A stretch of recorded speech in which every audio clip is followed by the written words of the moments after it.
This story is 100% true.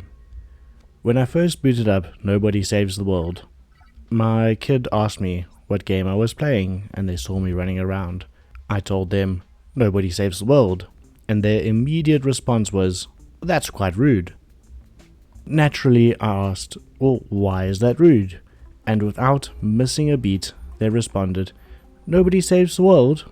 Someone should save the world. I had a really good chuckle at that. With that, welcome to Dad Does Game Guides, where we search our backlog to find out which games can save our world. Nobody Saves the World is a really fun game to play over many gaming sessions. The premise is simple enough to follow, and there are frequent enough save points which allows players to log off and attend to crying children without feeling like a lot of progress will be lost. Speaking of play sessions, each session feels like you're making progress, and very few times does it feel like you need to grind to progress the story.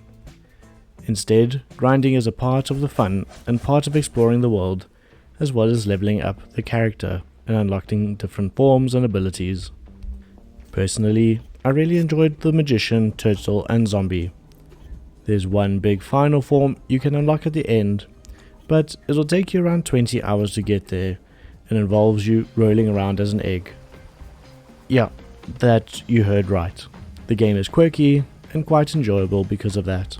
Nobody Saves the World is a 2D game set in a fantasy world. At the start of the game, we wake up as the pale, pantsless nobody, with not much to go on. We leave our little hut in search of answers to who we are and the world around us. This works great for multiple reasons. Firstly, it acts as a great way for us as players to get answers to the world without getting exposition dumped on us.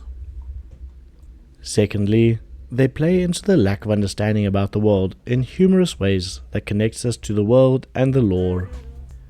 We discover that the only wizard powerful enough to stop this is Nostramagus, and he can save the world again. We accidentally, on purpose, steal a wand which can turn us into different forms. Nostramagus' apprentice Randy the Rad tries to lock us in a dungeon, and it's here we learn our first form, the Rat.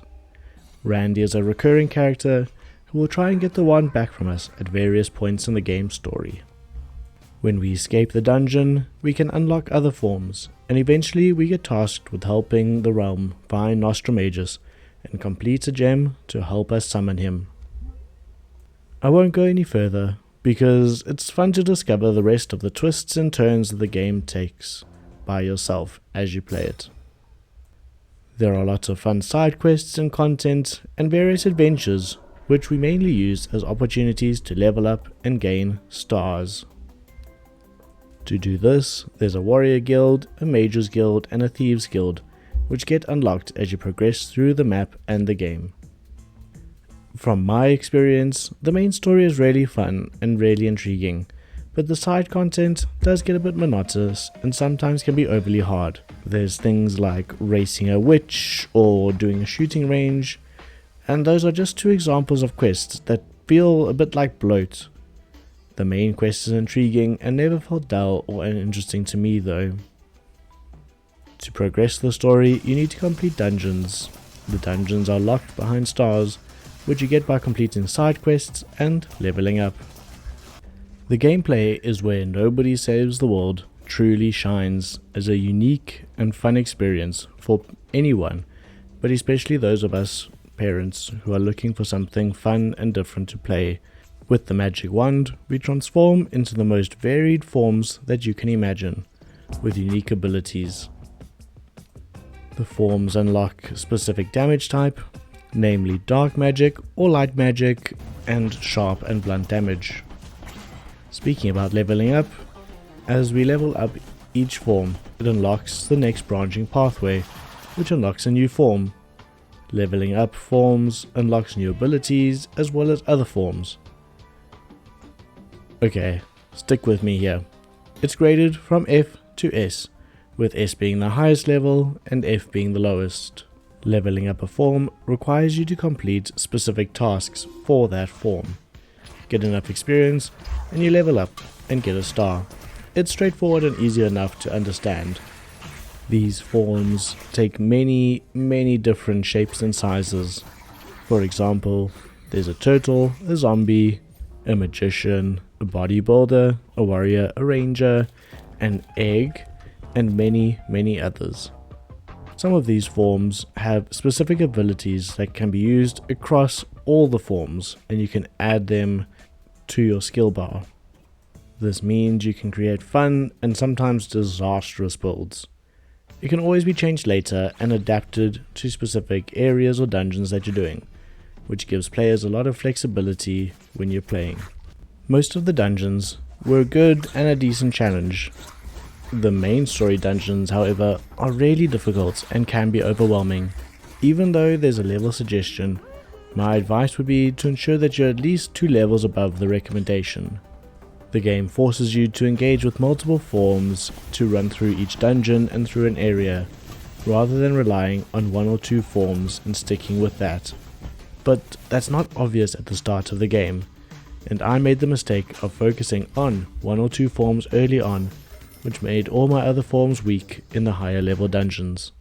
My personal advice would be to spread out your focus, pick 2 or 3 forms at a time and level them up to a point, and then move on to the next 2 or 3 forms. Without a doubt, you'll find some forms more fun than others, but to be honest, they all have charm, and by spreading out the forms that you're focusing on, it means that the forms that you're not enjoying will be balanced out by forms that you will enjoy. Another note that I feel needs to be pointed out is that I really enjoy the artwork, and I felt comfortable with my kids watching me play the game. It's a bit silly at times, but it has a charm to it that I find makes it fun to watch, and it's not all too gruesome, so if your kids are watching you play the game, you don't have to worry about covering their eyes. There's no dialogue audio in the game, just a really cool soundtrack, so you can narrate the dialogue to your kids, and there's no swear words or any kind of dodgy language, which means that they can follow along and enjoy it too. There's also a handful of recurring tasks which can easily give you some easy experience. I'd suggest purchasing them early on because it can be achieved while just playing the game. Playing games is fun, and it's my personal hobby of choice. Anytime you can play a game with someone else, like a spouse or a kid, makes it all the more special. Nobody Saves the World does have a co-op function, and it has that kind of possibility, so it's easy to recommend for fellow parents and anyone else whose life is going through a busy season. Thanks for joining me as we played Nobody Saves the World.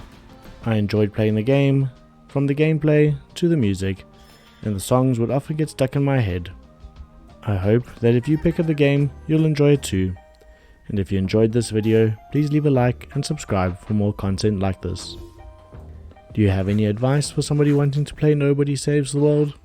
Or what's holding you back from booting it up? Comment down below and let me know your thoughts. Next time, we'll be venturing into the world of MMOs with Guild Wars 2.